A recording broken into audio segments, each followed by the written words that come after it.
Hi! Sa nagdaan kong video regarding sa RR7 2024 ay na-discuss natin yung pagbabago sa paggamit ng ating mga resibo or yung invoicing requirements. Ngayon, i-discuss naman natin yung amending transitory provisions na related sa RR7 2024. Welcome to my channel kung saan dinidiscuss natin ang ilan sa mga tax filing concerns and other accounting related concerns. Tara, pag-usapan natin ang topic na to. Actually, wala namang masyadong pinag-iba yung nilalaman ng RR11 2024 sa RR7 2024. Pero kailangan pa rin natin itong i-discuss dahil merong kaunting pagbabago doon sa transitory provisions na nakasaad sa 7 2024. Ano nga ba yung nilalaman ng amended guidelines na to? Unahin natin yung Certificate of Registration reflecting the registration fee. Kung kayo po ay matagal nang registered sa BIR at may nakikita pa rin po kayong annual registration fee sa inyong mga COR, alam naman po natin na ang ating annual registration fee ay hindi na natin kailangan bayaran annually. Ngayon ang tanong naman po, kailangan pa daw ba mag-update ng kanilang mga COR para lang matanggal yung tax type na annual registration fee? Ang sagot po ay it is not necessary. Hindi po nire-require ni BIR na magpalit pa or mag-update ng ating mga COR for the sake na tanggalin lang or i-cancel yung annual registration fee. Automatic na po at considered na rin po na voided na po yung tax type na yon dahil po sa implementation ng ease of paying taxes. In other words, mag-amend lang tayo ng ating COR kapag nagkaroon lang tayo ng pagbabago sa registration information natin. Syempre, except na dyan yung annual registration fee. Ngayon, dumako po tayo sa pinaka-topic netong guidelines na to. Doon sa unused official receipts, kung mapalatandaan nyo po doon sa diniscuss natin ng RR7 2024, ang ating mga unused official receipts ay pwede pa rin natin gamitin. Mamimili lang po tayo. Either, una, gagamitin natin siya as supplementary receipts. Kung halimbawa po ay nakapag-decide kayo na yung official receipts nyo ay i-convert nyo na into supplementary receipts, kailangan nyo pa rin po mag-secure ng stamp na ang nakalagay po ay this document is not valid for claiming of input tax. So, ibig sabihin, hindi na siya magiging principal receipt dahil magpapagawa na kayo ng bagong invoice. And then, ito po, instead na magpagawa kayo ng collection receipts, yung official receipts na lang po ang gagamitin nyo as supplementary document para po sa mga payment na papasok para doon sa inyong principal receipt na invoice.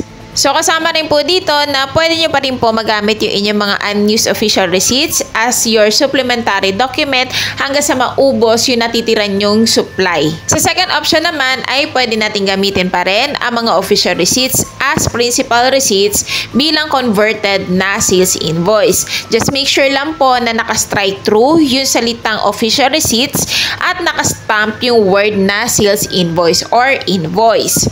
And syempre, dapat masusunod pa rin yung mga required information na nilagay sa ating RR7 2024 sa Section 6B. So, kailangan pa rin natin kumpletuhin yung mga kailangan natin data na i-feed doon sa converted invoice natin. Pwede nyo rin po i-browse yung nauna kong discussion about naman sa RR7 2024 kung ano yung tinutukoy ko na required information na kailangan i-provide doon sa mga converted invoice. Also, kapag ang official receipts nyo po ay kinonvert into sales invoice, lalo na po yung mga VAT registered, in case po na meron kayong customer na VAT registered din, ito pong mga converted invoices nyo ay pwede po nilang gamitin as valid document for claiming ng input tax. However, kung ito naman pong mga converted invoices nyo ay hindi nakasunod doon sa implementing guidelines, for example, kinonvert nyo yung official receipts nyo pero hindi kayo nag-strike through, hindi kayo nag-stamp, automatic po na magiging part na lang ng supplementary document ni customer mo yung i-issue mong official receipts. Anong ibig sabihin nito?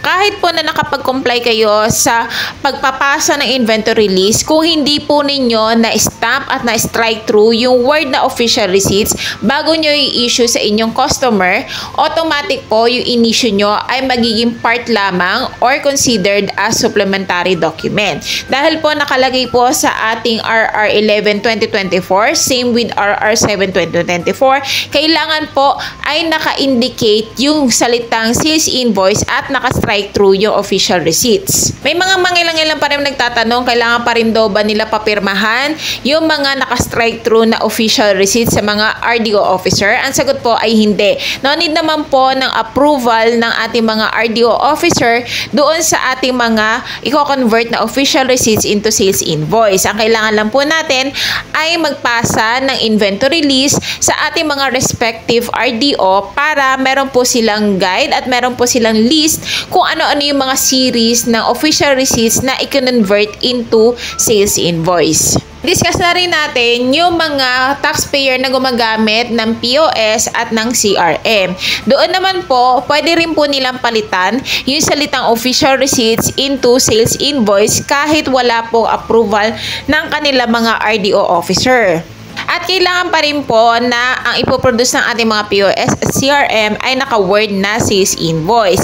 Ngayon ang tanong, kailangan pa daw ba nila mag-process ng panibagong permit to use? Ang sagot po ay hindi. Kasi minimal configuration lang po ang gagawin sa mga existing POS po ninyo.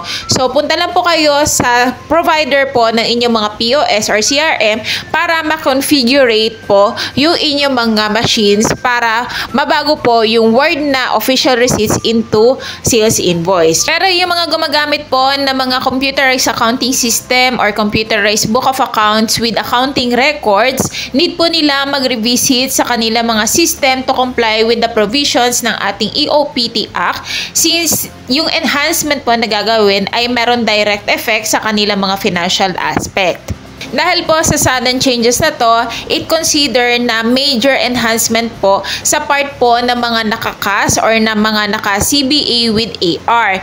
Ngayon po, kailangan po nila sumunod sa bagong requirement para sa pag-update ng kanilang mga system para makasabay or makasunod sila doon sa policies and procedures na inilabas dito sa ating EOPT.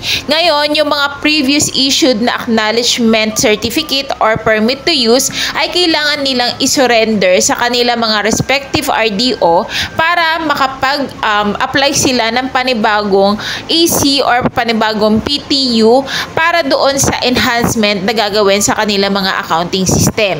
Bibigyan naman po ng enough time ang ating mga naka-computerized accounting system and computerized book of accounts with accounting records para ma-enhance ang kanilang mga system until December 31, 2024. Ngayon, in case na hindi pa rin tapos yung reconfiguration ng ating mga accounting software, any extension na kakailanganin natin para ma-perform or duly perform yung enhancement na gagawin ay kinakailangan po natin kumuha ng approval mula sa ating mga regional director or sa assistant commissioner of the large taxpayer service kung saan meron tayong additional na 6 months lamang. Hindi siya pwedeng lumagpas sa 6 months from December 31, 2024. So, ibig sabihin until June 30, 2025 lang ang binibigay sa ating time para matapos yung reconfiguration ng ating mga accounting software and computerized book of accounts.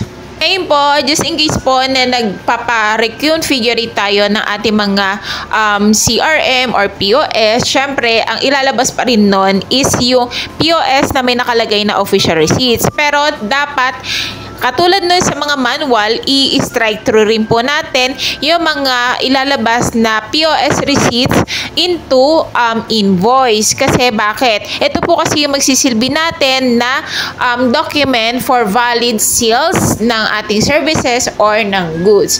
Just in case po na hindi siya naka-strike through, considered po ito as supplementary document at mako-considered po na hindi ito valid na document as your proof na meron ka na benta na sales and services. So kapag ganun po ang nangyari, lalabas po na non-compliant tayo sa issuance ng mga invoices para sa sales natin ng goods and services. So kapag non-compliant, as usual, may penalty po na kaakibat dito. Para naman po sa mga hindi pa nakapagpasa ng inventory list ng kanilang mga official receipts na i-convert into sales invoice, huwag po kayong mag-alala. Extended po yung submission nito until July 31, 2024. So, meron pa po tayong 30 days most likely para ma-comply ito. So, all in all, ito lang po yung lahat-lahat ng pagbabago or nilalaman ng ating RR 11 2024. Sana nakatulong po itong short discussion ko sa inyo. See you on my next video. Thanks!